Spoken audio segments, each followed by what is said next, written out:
Get the Friendo Club set up today and get access to over 700 Going In Raw bonus episodes, our monthly Big Blue predictions challenges, and the ability to ask questions at Going In Raw. We also offer the Steven Larson comic book and exclusive Friendo Club t-shirt. Just hit join here at youtube.com/Steven Larson or go to patreon.com/Steven Larson to sign up.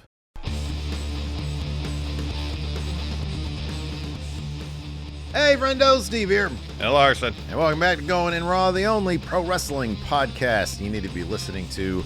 Happy President. Man, there ain't much to celebrate. Happy President's Day, Larson. I ain't celebrating. Oh, man. Nope. Anyways, when's the last time we had a nothing happy about it, Steve. When's the last time we had a good one, like Carter? Don't answer that question. Today's episode of Going In Raw. Hey, you know what? It's Monday. There's like Vengeance Day and the other thing. So Grand Slam Australia. Yeah, two really fun, fairly inconsequential shows.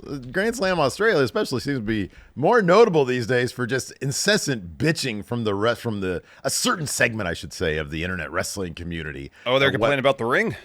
Complaining about the ring size. Yeah. You know, if I hadn't heard that in advance of me watching it, I would have really noticed that the ring was slightly smaller. I actually did know. Here, this is the degree to which I expect. Now, neither of us are on Twitter. Technically, the Steven Larson Twitter account exists for me to go and look at what's going on in the conversations and keep up on news and stuff. But like, we don't really have a presence. No. But it's wild because during the Ospreay match, there was a certain camera angle that kind of emphasized it. I mean, that was the opener, so, you know, I'm sure that camera angle existed for all of them. But, like, in the opener, I noticed that, and it just flickered in my head. I'm like, oh, it looks like they're using a smaller ring. Yeah. And then, like, later on that day, I get online, and then you just see, like, every idiot in the fucking, you know, sphere is like, oh, my, how can I do that? And it's like, oh, my God, people. There's a lot of stuff that's worth complaining about going on in the world right now. The size of a wrestling ring, sure as shit, ain't one of them. No, it's really not. It's really asinine. I will say this, though, because Tony Khan evidently got booed when he came out of Grand Slam Australia. Oh, I wonder if it's because of the ticket thing. I think so. Here's the thing about Grand Slam. I do think that there's a certain segment of people who actually do have a legitimate reason to kind of complain about Grand Slam because of the ticket debacle. Because people were like, oh, we're going to pay stadium money for stadium atmosphere. For stadium pageantry and presentation and spectacle. Yeah. Right, exactly. And big things are going to happen because there's going to be 60,000 people at this thing. And then when they couldn't get all those tickets sold, the more reasonable 13,000 ended up being sold at the Brisbane Arena thing that they counted at instead. Yeah. And evidently there was all sorts of mix-up in terms of people who bought pricey tickets were then behind people who plunked down less for tickets for arena. I get that. You know, but that being said, that crowd didn't seem to care all that much. I mean, they did boo Tony Khan, but hell of a crowd for Grand Slam. Great crowd. Yeah, it was a great crowd. I thought Grand Slam was a really fun show. Same. And if anything, and I know this is a small quibble, speaks to, I think, if AEW on their pay-per-views really kind of reduce them down to their essence. Yeah, bro. 6-match cards, 3 hours at most. I mean, because I thought Grand Slam, the pace was great. Yeah, I thought it felt every like match felt like it should be on the show and is essential to the show because of the stories they were telling. There wasn't any of these matches that are kind of put together last minute. I get it. Tony Khan wants to give his consumer maximum value for their Well, hold on a second. It's this. I get it. Tony Khan wants to keep on charging $50 for his pay-per-views. Therefore, he wants to give max value for Another way of looking at it. Hey, man, don't give any quarter to these billionaires, Larson. Steve, you know me. I sure as hell ain't. He has his price set at $50. I don't think that's budget. At least, most certainly not in the downward trajectory. Ain't my budget. So, in his mind, if he thinks putting on 15-match cards is best value for the consumer, all right, fine, I understand it. There's something to be said about a good, streamlined, enjoyable wrestling show that's in the 3-hour range. Yeah, dude, I agree, man. Time is precious these days. Absolutely. No, I 1,000% agree. I think that the show had a tremendous pace. I'll be honest with you, because most of the matches, if I recall correctly, because all the match times were listed, of course, on Wikipedia, I think the longest one was the opener. It was like 21 minutes. Yeah, that match was long. And then Mercedes and Harley felt like it went pretty long, too. Like, in the first hour, there's really only 2 matches. So, Mercedes... Okay, so here's the thing. Most of the matches were between the 10... Oops. Stop that. We're between the, 12 to 15-minute range, including the Mercedes match, which was 12 minutes, 45 seconds. The opener was 23:50. I'll be honest with you. I felt like that was a bit on the long side. I feel like they reached a certain crescendo around like the between 15 to 17-minute mark. And then after that, the crowd kind of deflated a little bit because it just kept on going. Yeah, it felt like there's too many false finishes in that one. I thought that too. I thought around, probably on the 15-minute mark. I can't remember what the moment was, but it felt like there was a distinct moment. It's like, oh, the match should have ended there. Right, yes. And it would have made sense. And then there was like a few more kickouts, more false finishes before it finally ended. Yeah, these guys pack so much punch into they can pack so much punch into a small amount of time. This match was absolutely phenomenal. I guess do you want to start with Grand Slam? Do you want to start with... Well, we can just kind of do an overview of each, because so much of Grand Slam, I mean, I think there was like 1 or 2 interview bits. It was just focused on telling stories in the ring. And so I kind of feel like for that, more of a match-by-match thing would probably be appropriate. But I don't know. I guess it depends. What do you think people are going to click on this video to hear about predominantly? Is it going to be Vengeance Day or is it going to be Grand Slam? Because I feel like that's what we should start with. Unless we really want to get that watch time up. Oh, man. Well, let me counter by this. Let me counter by saying this. Sure. These are all discussions we probably should have before we hit record. But this is going in the raw way. I'm gonna do a split thumbnail here because dude. Okay, let's just say this. We'll start off on Grand Slam, and I'll time code when we get to Vengeance Day. But to answer your question, in like an overview standpoint, because there's definitely audience members of ours that want to listen to one or the other. Yes. I kind of feel like for a variety of reasons, it's kind of a wash. It's kind of a draw. I feel like both shows had a degree of buzz coming in and coming out. I feel like Grand Slam, in my opinion, was the better show simply because some of the booking decisions for Vengeance Day were a little bizarre. Yeah, no, I agree. I thought Grand Slam was, of the two, probably the more enjoyable one because let's say the matches were bad at Vengeance Day. It's not the case. I thought across the board the wrestling was fantastic. I thought the storytelling in ring was pretty good. And apart from maybe Death Riders going over, all the outcomes made sense. And that wasn't the case with Vengeance Day. There's 2 matches where at the end of the match I was like, why did Heartbreak book them to win the match, you know? Yeah. It was a bit on the confusing side. Excuse me. But yeah, I mean, let's do Grand Slam first. Sure. And look, honestly, we're going to talk mainly story beats and where people go from here, as opposed to like nitty gritty for the match. I mean, the Takeshita Fletcher versus Ospreay Omega match. It was 21 minutes. I think it could have been dropped down to like 17, and it would have been, just as phenomenal. I thought wouldn't have suffered from cutting some time off. I think it probably would have enhanced it, to be honest with you. Yeah. Especially on a match card that was like boom, boom, boom, boom, boom. The finish was fantastic with Kenny and Will Ospreay hitting a one-winged angel. So Kenny got, Takeshita up for a one-winged angel. And then Ospreay gets behind it. He's sort of in the corner. Ospreay gets behind him on the top rope. And as this is in theory, this is maybe the most devastating finisher of all time, given how protected these moves are. But Kenny, as he starts the descent for the one-winged angel, Will comes off the top and hits a hidden blade. And then, there's the impact of the one-winged angel. So Takeshita, theoretically, that should be a career-ending move. Because that's some devastating shit right there. It really is. So they pick up the win there. And then it was set up later on. 2 matches at Revolution. We're getting a rubber match of sorts for Ospreay versus Fletcher, but this time in a steel cage. And then we're getting Omega versus Takeshita for the international title. Correct. Takeshita has had a couple wins over Kenny Omega. Twice in a week. What's that? Said a couple years ago, he beat him twice in a week. Yeah, right. He took the loss here. There's still time before Revolution, albeit not a ton. I know. There's about a month there. There's about a month. I keep on mixing up the dates for Elimination Chamber. And it's March 8th for Revolution. So, yeah, there's time. There's time. Does the outcome of this match say anything to you about Kenny Omega versus Takeshita? You and I probably both assumed that Kenny would win that match at Revolution because we figured that was going to be on the agenda. Does Takeshita eating the pin here change that match at all for you? No, I don't think so, because it was a double team move that led to the finish.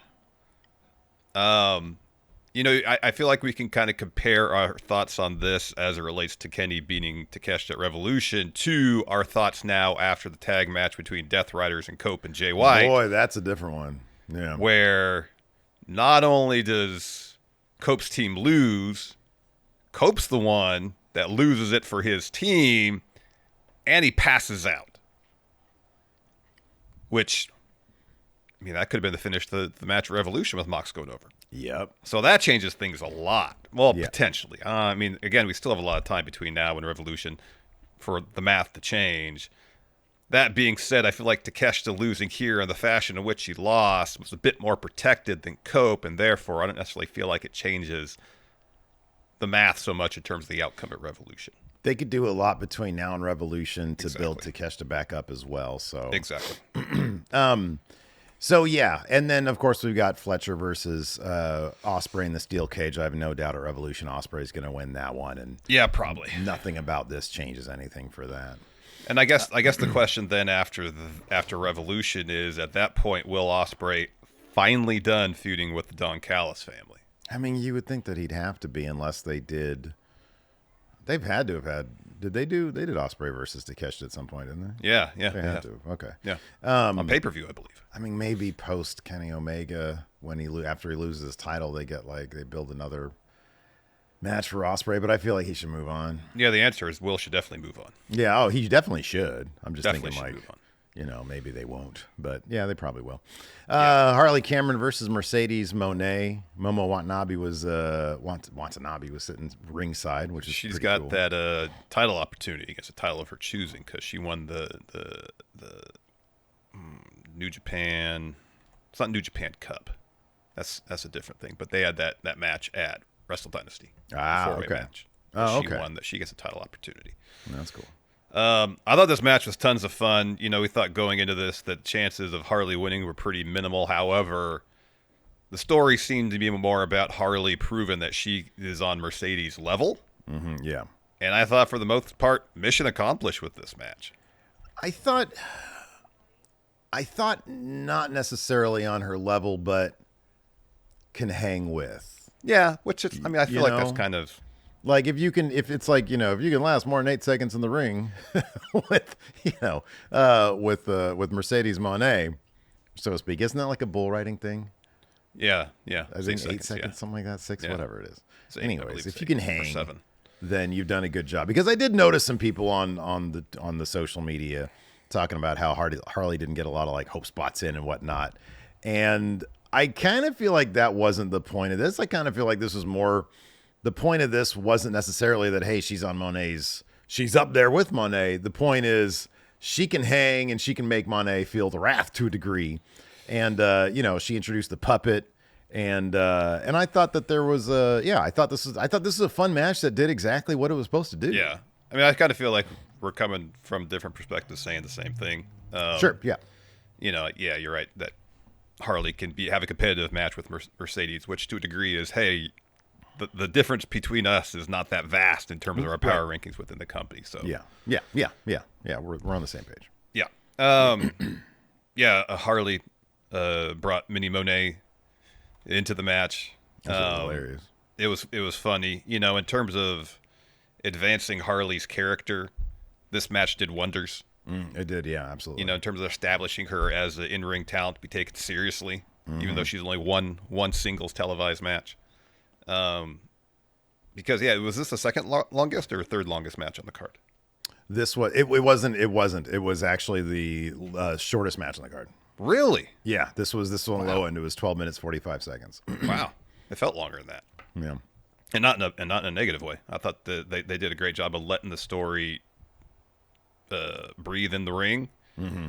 And yeah, heck of an effort from Harley, and hats off to Mercedes for helping make Harley look like $1 million in this match. I mean, the second longest match on the card was only about 2 minutes longer than this one. So, all right. There was After not the a lot opener, they're all roughly in the same range. Yeah. So in the end, Harley goes up, looks for a swanton, misses that. Mercedes hits the Mone Maker to get the win. But there's a lot of really good stuff in here, a lot of good wrestling, a lot of good character stuff. So definitely worth checking out. You and I had both agreed that going into this match, as long as everybody kind of does their job, it's going to help out Harley Cameron. This also speaks to something that I've talked about in the past in terms of wanting to see, as wrestlers make their way towards titles, wanting to see why they are able to turn around from losses to wins to get themselves there. And this is one of those matches for Harley that does it, that really accomplishes it, because like in the universe of the story, in the story, it boosts her confidence. It lets her know, and it increases her experience level as well. Mm-hmm. Now she can start to piece together. Okay, well, this is how the best do it. How can I adapt my, what I can do? Now she's was informed further about how the best wrestle. Yes. How the best wrestle, where the best wrestle. Yeah. At the best wrestle. Okay, let's talk about, let's see here. We already talked about that promo there. Mentioned it before. Death Riders and Cope and Jay White had a Brisbane brawl. Now, man, I don't know. Jay White, what do they call them? Kiwis if they're from New Zealand? Is that the thing? Yeah. Right off the coast there of Australia. Figure a lot of people. It's not just right off the coast. It's not like Catalina Island to California. It's the ways out there. You can't take like a little ferry out there? I don't know the exact distance, but that'd be a long ferry ride. I'll be honest with you, brother. I honestly had no idea. I don't know. Let's see. I think it's a little bit out there. Australia. I'm going to do directions on Apple Maps. Sure. Oh, it is out there. Look at that. Okay, yeah. I'll be honest with you. I kind of feel like it would have been shoved up a little further. All right. Well, there you go. You thought you got Australia. According to Apple Maps, you got Australia, Antarctica, and New Zealand kind of forming a triangle there. Okay. Yeah. There you go. Anyways, we alluded to this. It's his home territory, man. Yeah. You know what I mean?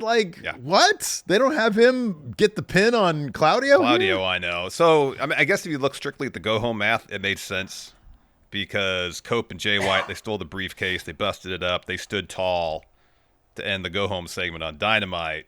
But I just thought this is one of those instances where it actually made sense to go, contrary to the go-home math. Have Cope and Jay White give him more momentum ahead of Cope's title match at Revolution. And if you book it right, you can have, say, Jay pin Claudio, have some beef between Mox and Claudio a little bit, make the story a little more interesting. They didn't do any of that. Instead, they went to the lengths of putting doubt in your mind, I guess, whether this was intentional or not, that Mox winning at Revolution is a sure thing, given how Cope lost this match. That's such an interesting take because it would assume that, and I think it's true.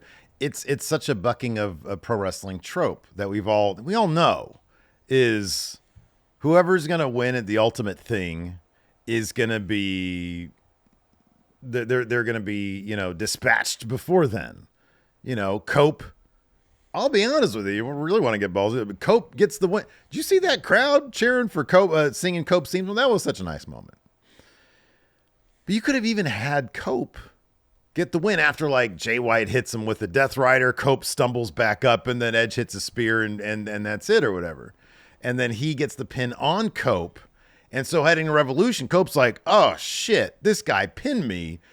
But it's a standard pro wrestling trope then. We all know. Well, he got that win, so that Mox will get his win at Revolution. Now, I don't think Cope is going to win at Revolution, but I'm like, why would they have him lose twice to Mox? I was thinking about this. I wonder if they haven't done much with Christian in that contract of late. I mean, he's feuding with Samoa Joe and Hook and Shibata. The Ops. Patriarchy are. The Ops, yes.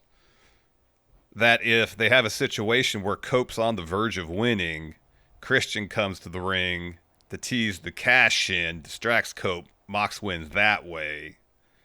Therefore, it's a different and a more protected loss for Cope. I mean, they already passed out to the Bulldog here. I mean, and it's not like, in this instance, Death Riders didn't cheat to win because it's a Brisbane brawl. There's no rules. Yeah. You know? So Marina can come in and bash Cope over the head with the briefcase, which she did. You know, here's the thing. Remember, in other words, I think the finish of this match, Revolution, would be really overbooked, one way or the other. Here's the thing, it should be, because I hate to bring this up, but Cope was not viewed as a strong enough WrestleMania main event presence, so they added Daniel Bryan to get stacked by Roman Reigns. Yeah, dude, I just like. Cope versus Mox in the main event of Revolution is like, oh, really? Like, okay, that's a choice. A lot of people throw shade at AEW. Two former older WWE guys are main eventing your pay-per-view. Yeah. And if you really want to load it up similar to how they did the WrestleMania thing, what if you toss Christian in there, cashing in his contract as a triple threat? To juice it up a little bit, even if it happens 10 minutes into the match. They're trading blows, they're all leathery and beat up and everything. And then Christian's music hits. Crowd goes crazy for that because everybody loves Christian. He cashes in to make it, he tries to do it Seth Rollins essentially. Yeah. And I think that might give that match some needed buzz.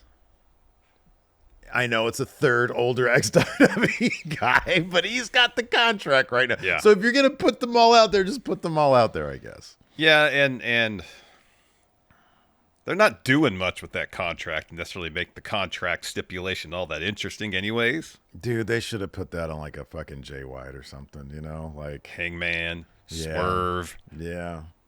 Any of Ospreay, those dudes. Yeah. Okada. There's a lot of people that should have had that before Christian.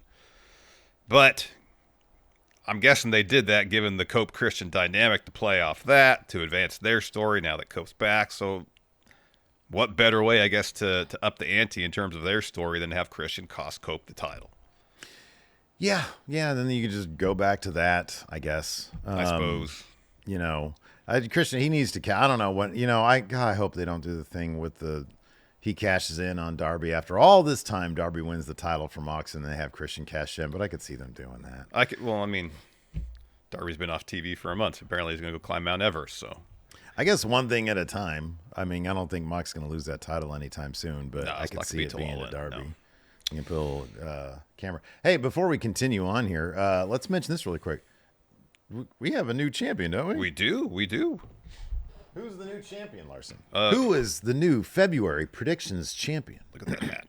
Give me one moment. I'll get the name here. Because, of course, every month we've got a brand new predictions champion hat made for whomever becomes predictions champion. Of course, last month we had the official coronation ceremony for Larson because he lives 6 minutes away from here, and I'm fine him knowing where I live. Yeah, it's easy enough to do. 6 minutes away. With this one, it will simply be sent to the person in the mail. And with maybe I'll put like a sticker in here too. And then, congratulations. This individual came in to the final weekend with the lead, maintained that lead. Wow. Ram your mommy. All right, Ram your mommy. Good job, well done. Not huge on us having to say your name. No. Because Ram your mommy is pretty vulgar. It's very. But Ram Your Mommy is now the new predictions champion. The only question is, can Ram Your Mommy come out of March as the new predictions champion and then retain at WrestleMania for the biggest predictions challenge ever, which will be for the... Careful, don't cut your fingers. For the... Very sharp. For the Yeah, it's the crown up there. It's super sharp. It's the bootleg CM Punk Signature Series title from Pakistan. This is the prize for the WrestleMania Predictions Challenge. We got to sand these down. Yeah, before we this ship thing is it. like This is, yeah.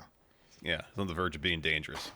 Anyways. Congratulations, Ram, your mommy. So, yeah, if you guys want in on the March, there's tons of time because we've got Elimination Chamber coming up in 2 weeks. Yeah. And so if you want in on the March Predictions Challenge, which will be Elimination Chamber and, of course, Revolution, then be sure to sign up. And the way you do that is by clicking join right here at youtube.com/Stephen Larson. You'll also get access to old bonus episodes and our question threads.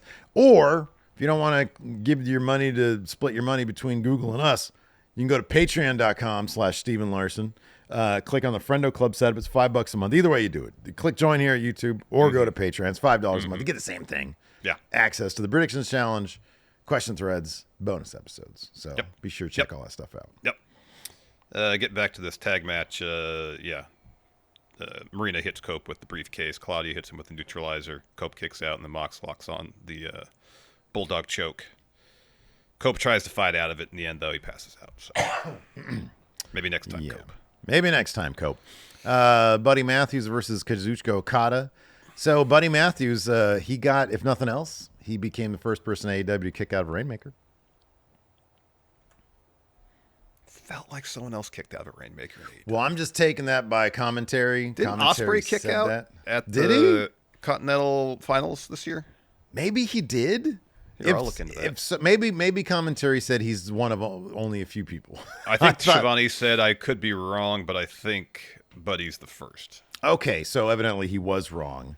If Larson is correct, in any event, he put it. You don't have to look that up. Either he did. Either he's the only guy, or he's not the only guy. But he was one of the few who got to kick out of a Rainmaker. Yeah, it hasn't happened very often. And as we figured, hell of a match between these two. Really, really awesome stuff. Buddy's just a tremendous, tremendous wrestler. So Ospreay did kick out of a Rainmaker at World's End. Okay. There you go. Last year. There you go. All right, buddy. Well, he's in good company. Good company then. Yeah, one of maybe two. As far as I'm maybe aware two, unless we're wrong. In any event, couldn't handle a low blow, which is what it took, and an additional Rainmaker. Okada did the thing where he's looking the ref dead. He grabbed the ref dead in the eye. His buddy's trying to get him for a German suplex. And gives me a low blow with the back kick. Yeah. And then hits a Rainmaker. But killer match, really good stuff. It was really good. Apparently, Buddy may have suffered some sort of ankle injury during the course of this match. I saw that, yeah. Like during the entrance. Wow, was it during the entrance? Apparently, like somebody noted on the socials that like when he did like sort of a jump into the ring over the top, I think, like in the corner, he rolled his ankle, and it wasn't. Yeah, that's crazy. That guy's crazy. That's a hell of an effort after rolling your ankle, making your entrance. No kidding. Yeah, I know. Wow. Yeesh. Main event for Grand Slam, Mariah May defending the AEW Women's Championship against Toni Storm. So Mariah makes her entrance, and then she notices. So the way this arena was laid out, there's like a really wide staircase opposite hard cam. Mm-hmm. Yeah. And so while Mariah's making her entrance, she sees Luther start to descend that staircase, and he's dressed like a theater usher. Mm-hmm. He's walking down the stairs, and he motions to the ramp. And Tony's old theme plays at first, and then it slows down like you're slowing down the tape machine. Then it stops. And then Timeless appears on the Tron. Toni makes her entrance. Crowd was super into this match. This match was awesome. Oh, yeah. And I like that it got to the point in the match where they started hitting finishers, what you think is going to build to a crescendo of, like 2 Storm Zeros. And I like that instead, Toni went back to rookie Toni Storm to do a basic wrestling maneuver because Mariah was so focused on hitting the huge move that a roll-up got Toni the win. And all throughout Toni's performance as rookie Toni Storm, that's what she's been using to win matches. Yep. So I love when wrestlers do that. I think it's so clever. This match was absolutely great. I loved it so much. Crowd was super into it, and yeah, this was really, really good stuff. Given that she went to the small package for the win, I don't think that in itself means we're going to go to a Revolution rematch. Somehow, some way, I kind of feel like they should just go to a Revolution rematch, though, right? I mean, given the first 2 matches were really good. And I think there's more story here. Exactly. That's what I was going to say. There's more story here to explore. So, yeah, you got to explore it. Mm-hmm. Yeah. Yeah. Keep this going. Absolutely. I just wonder what stipulation, if they go to a stipulation match, what stipulation they would go with. We already have a cage match, so I don't know if they'd want to get too gimmicky. Given that this is a tough one. Given that one of the main images of their feud has been all the blood on Toni Storm, they could do First Blood. They could.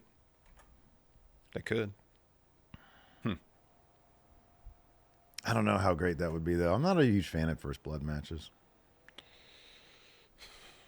Yeah, I can't think of the last, apart from when we were doing them on, the WWE 2K games, how the last, good First Blood match I've seen.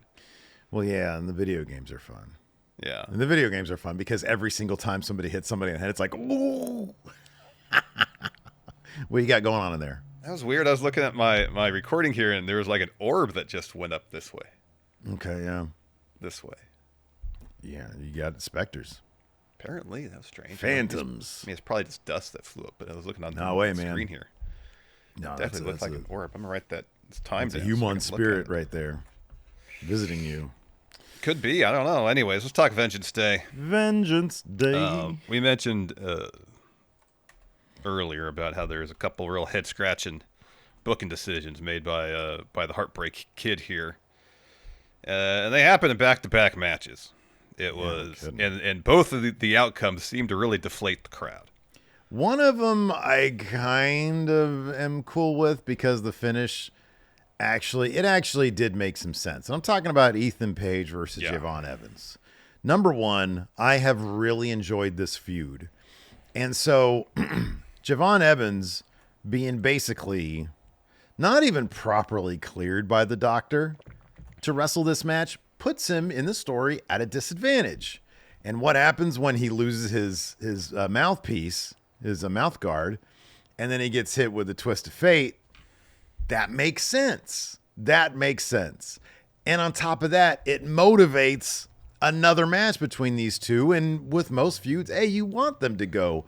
With most good feuds, you want them to go. These guys have tremendous chemistry outside of the ring, and they got really good chemistry inside the ring. So if this was the lone weird booking decision, I'd be like, oh, okay, I kind of get this one. They're just prolonging the feud. It makes a certain degree of sense. However... Well, prolonging, enhancing. Furthering. There you go. Good middle ground. However, Eddie Thorpe beating Trick Williams. I just threw that out there as a possibility. Hey, they're seemingly intent on building up Eddie Thorpe. Maybe it's a possibility. I didn't really think, I didn't put much stock in it. I didn't think it was going to happen. And then it did. Man. And that crowd was deflated. Yeah. Yeah, dude. I don't know what the fucking... Because if the case is Trick versus Oba at Stand Deliver, Oba gets the win, Trick moves at the main roster. I mean, at this point, I think Trick's been pinned in his last two matches. He ain't going to beat Oba Femi for the title. No, but even at this point, what is the case Trick has to get the title opportunity? I'm assuming. Okay, so what's between now and Stand and Deliver? Oh, Ava said there was another themed NXT show, but I don't remember what the title was. Well, it's not I don't know, whatever it is. I'm assuming Trick will get the win over Eddie there. Yeah.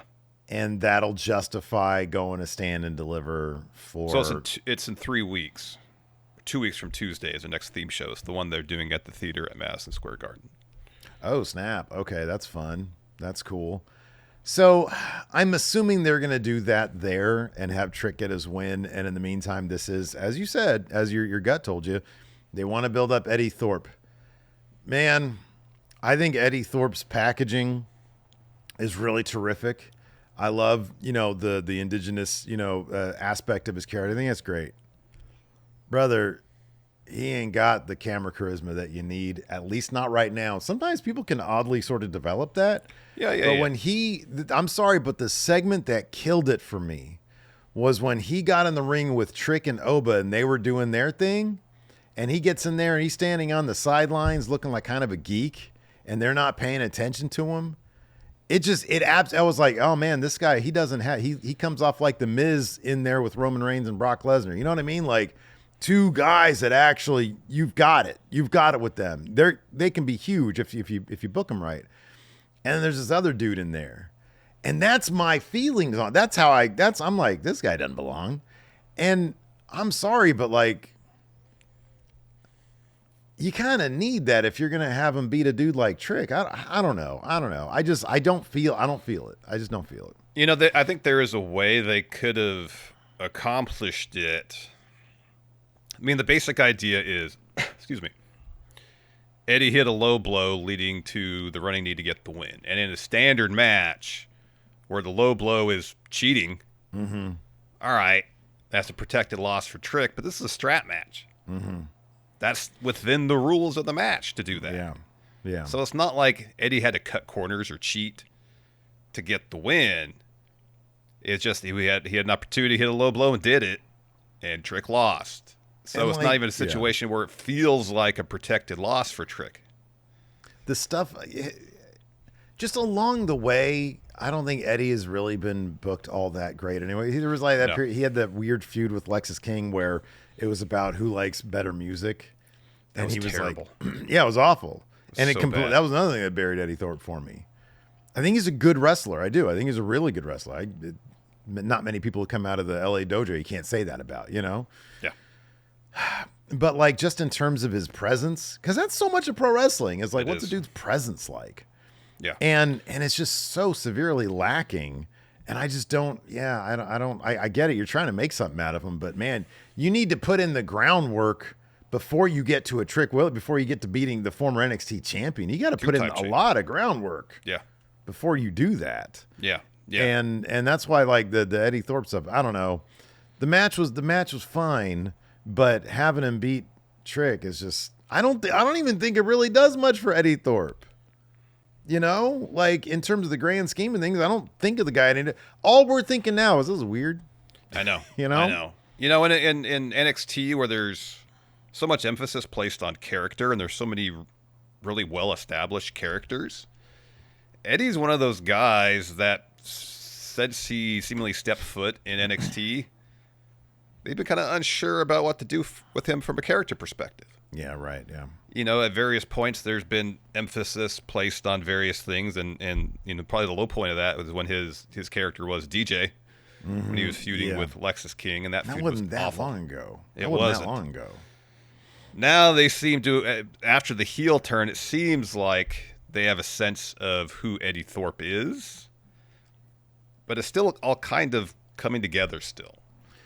And the character aspect of his work is at this point not necessarily the strongest, and you have a lot of really good established strong characters that we know who they are. The performances are really good, and that's just not quite there with Eddie yet. And so I think at this point, beating Trick in a match where in a typical standard match would be a cheat win, it's not a cheat win here, so it doesn't really enhance him as a heel terribly. I mean, dude, get him in a feud with a couple of dudes that are already kind of established, like a Tony D, and I know Eddie's like they're trying to get him to be a bad guy. Tony D is a good guy these days. Get him in there with Tony D. Get him in like with a protracted feud for the North American title that he doesn't have to win, but you get a sense of who his character finally is. Like establish his character via that feud. Yeah. And do that a couple times for the upper mid-carders. And granted, there are not a lot of upper mid-carders at this point. No. But Javon Evans. Have him get into a feud with Javon Evans. Javon Evans is kind of young enough so that he could take, I wouldn't want this, but if you're trying to establish Eddie Thorpe and he has to get some wins, have him beat Javon Evans. Again, not a fan of that. I have maybe the perfect opponent for Eddie Thorpe right now. Okay. Andre Chase. Yeah. Andre is a character who's beloved by the crowd. Mm-hmm. Yeah. He's at a point in his NXT career, the character is, where he's at a bit of crossroads. Mm-hmm. And Eddie could come in and take advantage of the fact that Chase does not have a lot of confidence right now. Yeah. He's a bit cast adrift and get some wins. Mm-hmm. Yeah. Yeah, this is a weird situation. It was, and I don't know how it necessarily benefits anybody involved at the end of the day. I mean, I was disappointed, and I think the crowd was too, that Ethan won his match against Javon Evans. But at the end, it's like, all right, they're prolonging the feud, furthering the feud, enhancing the feud, furthering, and hopefully they'll book it to a crescendo. Maybe stand deliver, where Javon gets the definitive victory. Ethan goes up to the main roster. They start really going through the process of getting Javon elevated so he can take the title off Obafemi down the line. Yeah. Because that feels like what's gonna happen. Anyways, let's jump into it. Show opened up with Stephanie Vaquer taking on Fallon Henley for the Women's North American title. Jada Parker, Kalani Jordan, Carmen Petrovich, all sitting in the crowd to watch the show. Stephanie had to basically and literally fight off the entirety of Fatal Influence to get the win here.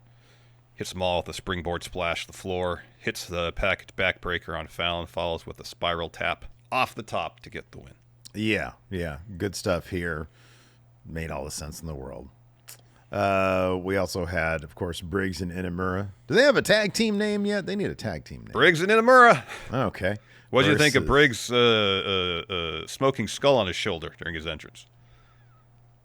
Oh, shit. I must have fast-forwarded through that part. Okay. So when he makes his entrance, the camera is like right there, and there's a skull that's got some like steam coming out of it on his shoulder. Wait, it was like a practical, or it was like a ARG? No, I think it was a fabricated skull because it was small. Oh, okay. Hold on. It was like shoulder size. I want to watch. I want to see this now. Hold on a second. All right. Yeah, go ahead. Go ahead. You look that up. So the finish of this one saw Inamura miss a frog splash. I love how he does his frog splash. Where he gets I love that dude's frog splash. Built up. Yeah, it's great. Yeah. He misses that. Frazier's looking for a suicide dive on Briggs. Briggs catches that. And then Axiom hits Briggs with a moonsault to the floor. And then Fraxium follow with a high-low combo on Inamura to get the win. And after the match, both teams shake hands in this new faction. Where I don't know if they were trying to keep their identities a secret or not. But during the course of the attack, like whatever, like they had some face masks on. Yeah. Were coming off. And so they were like, oh, that's Dion Lennox. So, all right, I got the smoking skull up here. Yeah. Let me see what it looks like on wide. It's very Spirit Halloween. Yes, it is. Without a doubt. Needs some grit. Needs some grime to it.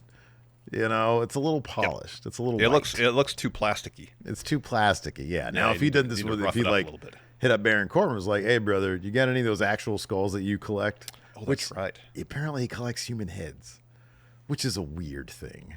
I don't care, man. That's a weird thing to do. Yeah. So, or at least he used to. Maybe he stopped that practice. I don't know. In any event. Yeah. Where are we now? Oh, the new faction attacking. Yeah. So, commentary point out, they're like, Dion Lennox is right there. Yeah. But then they all had face masks on. Yeah. And some of them, Dion's was really starting to fall. That's what I'm saying. Like, is a situation where the identities were supposed to be kept a surprise, but the face mask fell off during the attack, or was that not necessarily a concern? So I'll proffer this. If they were so concerned with hiding the identities, I do feel like they all would have done a better job of making sure that they were secured. But across the board, these things were falling off left and right. Yeah. My bigger thing was they were very Shield-like. Yeah. And I was hoping that after I saw that, I was like, oh man, it'd been cool if they had something a bit more unique than, like if they all had, I don't know, this is silly, but like the mask had a single streak of red against black. And it looked like it was like a streak of blood or something. I'm just throwing something out there that made it very distinct to them. Yeah. As opposed to sort of your generic, it's got a skull thing on it, very reminiscent of the Shield. Yeah, Claudio had a similar thing on at Grand Slam, too. Mm-hmm. Yeah. But that wasn't the last time we'd see new faction. Nope. We also had a Toni D family video package where Stacks is talking about Spears and crew getting the jump on them. Doctor said Tony's back is pretty bad, but Spears and his gang, they're going to pay. I'm taking care of this myself. if Spears wants family versus family, fine. And then camera pans out and Stacks is sitting by himself. He says, payback isn't going to be pretty. Yep. After that, we had Eddie Thorpe taking on Trick Williams. Finish of this one saw Trick hit a trick shot, but Eddie tumbles out of the ring. So Trick puts Eddie back in the ring, and they're trading some kicks. Trick misses a trick shot, and the process ends up with the strap between his legs. So Eddie uses that to hit a low blow, follows with a running knee of his own to get the win. Mm-hmm. Yeah. To a shocked crowd. They're like, no good. We had a recap of Ricky Starks' NXT debut, and he had a Twitter promo. He said, I'm going to be watching Vengeance Day, but on Tuesday, I'm signing my NXT contract. So during this and later on, they did a rundown of what to expect on Tuesday. I don't think they mentioned him by name. In fact, in the rundown for next week, Corey Graves says, "Oh, he's finally here, and he's gonna be signing his NXT contract." Yeah, they should have referred to him as NXT Superstar. Oh, NXT Superstar is here, and he's going to be signing his contract. We got this Matt Chat question from NXT Superstar. NXT Superstar. I know, they're really milking this thing, and I kind of wonder if like the original thing was, hey, we're trying to figure out the trademark stuff. We haven't got the paperwork hasn't come through. We want to make sure all the T's are crossed and I's are dotted. And then when it came time for Vengeance Day, well, we couldn't release your name on things, so let's continue to milk this, I guess. Yeah. Because maybe it's one of those things that when he puts pen to paper, or at least, obviously kayfabe, finally find out what his NXT name is going to be, and that'll coincide with the merch release. Because you got to think that's going to be the thing, too. Yeah, right, yeah. Because they're going to want to start selling shirts right away. Do you think that... What's the best way? Okay, so...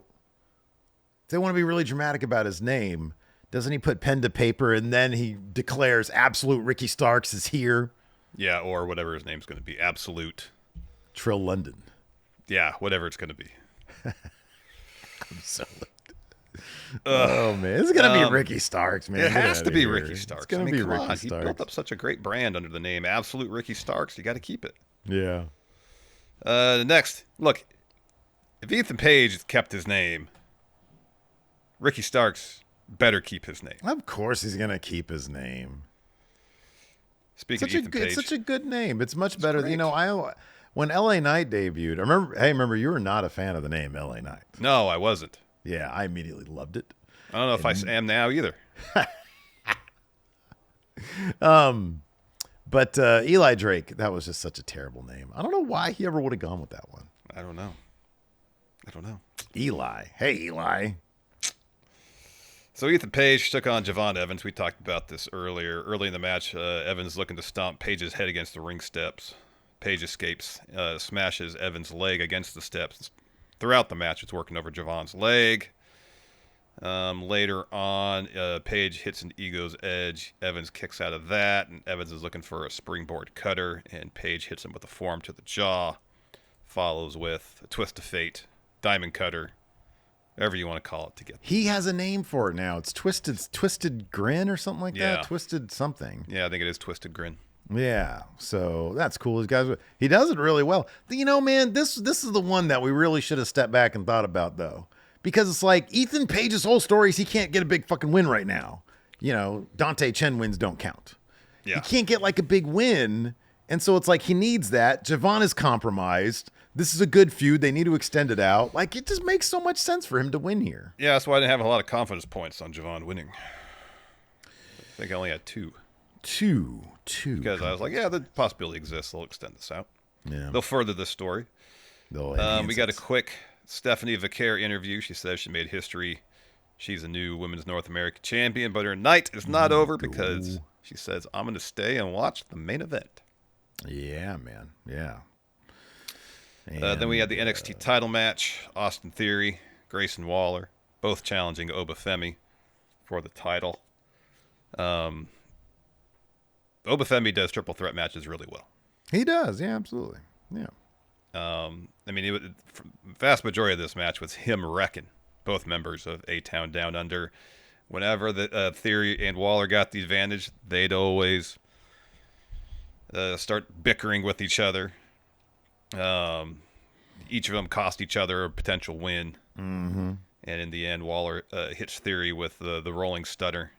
And then Oba follows with a powerbomb on Waller to get the win. No stack pin, unfortunately. No, I changed my pick at the last minute to Waller eating the pin on this one. I went with the stack at first, and then I thought to myself, stack, no way. Come on, these are main roster guys. You can't do that. Oh, come on, Edge and Daniel Bryan got stacked. Come on.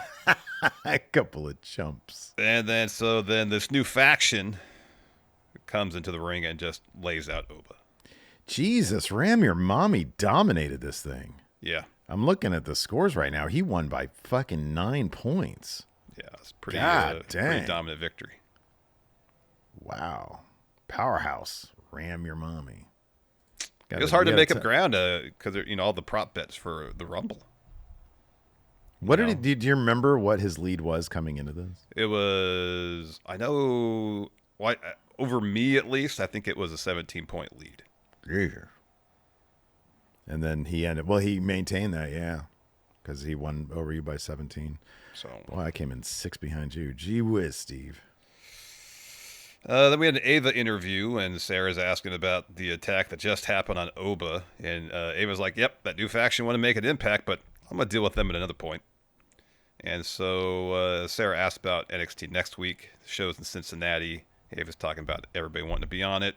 In 2 weeks following that, they're going to have the show at the theater at Madison Square Garden. Then Ariana Grace walks in, says, it's been great. I've been the liaison between NXT and TNA, but there's someone I want you to meet. Santino steps in, a TNA talent.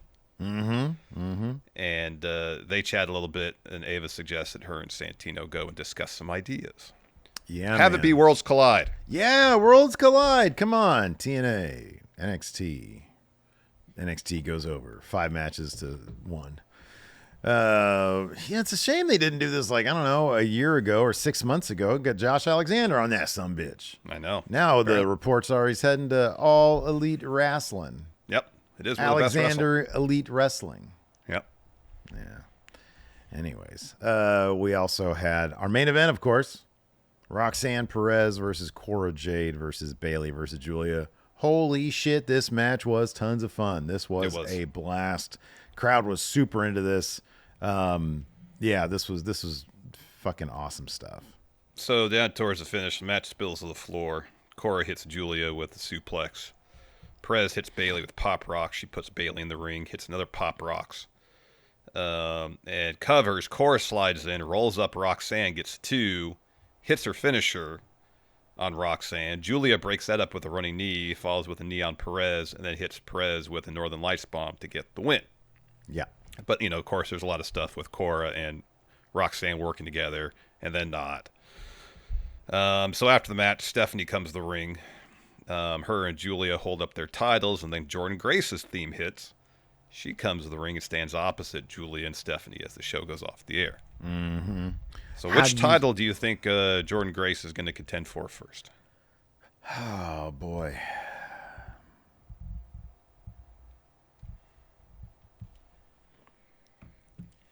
I mean, obviously it depends on how long she's going to be there in NXT. I don't see her winning either of them. Neither do I. All right, so this is probably... Okay, so she'll have a match at Stand and Deliver. Absolutely. Do you think Julia versus Jordynne Grace? I could see, okay, how about this? Because here's the thing. Jordynne Grace needs, between now and Stand and Deliver, which is 2 months away, win. Mm-hmm. Up to Julia. And then she takes that loss because she ain't going to beat Julia. I think they keep her away from Stephanie. Yeah.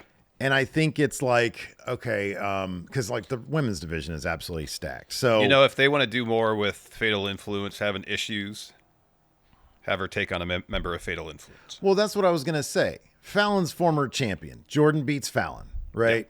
Yep. Maybe even because, Kalani Jordan, to a degree, has shown kind of shades of heelish stuff. Beats former champion Kalani Jordan. Beats Roxanne Perez. Maybe beats Zarya. Maybe. Because Zarya's kind of odd man out there. Yeah, I'm not sure what they're doing from a creative standpoint with her either. There isn't a third title. Training They need the Heritage package. Cup rules, yeah. Training package where her and Sol Ruka were training on the beach. It was played for laughs, so. Yeah. So, yeah, I think that, man, I don't know. I'm trying to think of some other heel names for her that are like relatively high profile. Mm-hmm. Like, Jada Parker can lose to Jordan Grace, and that'd be a really fun feud, even if it lasts a couple weeks to like a themed episode or even a main event of NXT TV. Well, Cora Jade, she could beat Cora Jade. Oh, Cora Jade, yeah, there you go, yeah. And so on the way to Stand and Deliver, she beats everybody in high profile, as high profile names as you can. That isn't Stephanie or Julia. Beats Julia at Stand and Deliver. I don't think she loses to both of them, though. All right. I don't think she loses to both of them, and I don't think she wins a title. So I think one of them she just doesn't have a match against. Yeah. That's my guess. I would think the same thing. But yeah, I think the match is going to be Julia. Yeah, probably. I think that's what the match is going to be. Probably. They're both. I mean, her and Stephanie are going to be in WWE for a long time, so they'll have that match eventually. But I don't think they should do it right now. Yeah. Anyways, so that's it. That's our review for both AEW Grand Slam. So I think maybe in the title this is going to be AEW Grand Slam versus NXT Vengeance Day. Who won? Who wins? So Larson, we have to decide now who wins. Well, I wasn't completely perplexed by any of the booking decisions on Grand Slam, so I guess I have to give the edge to AEW. AEW wins again. How about you, Steve? Oh, man, you know what, dude? I think NXT's got such great buzz these days, and Jordan Grace at the end. On top of that, True, all true. There was really just one weird booking decision, and that's lowly Eddie Thorpe winning against Trick Williams. But hey, who am I to argue with booking a new star? NXT wins again. Look at that. Even us at odds. Let us know who you think. Oh, and on top of that, what's the deal with that small ring, man? Oh, God. That's going to do it for the show. Thanks, everybody, for tuning in. Appreciate it. Till next time, we'll see you guys around. Goodbye.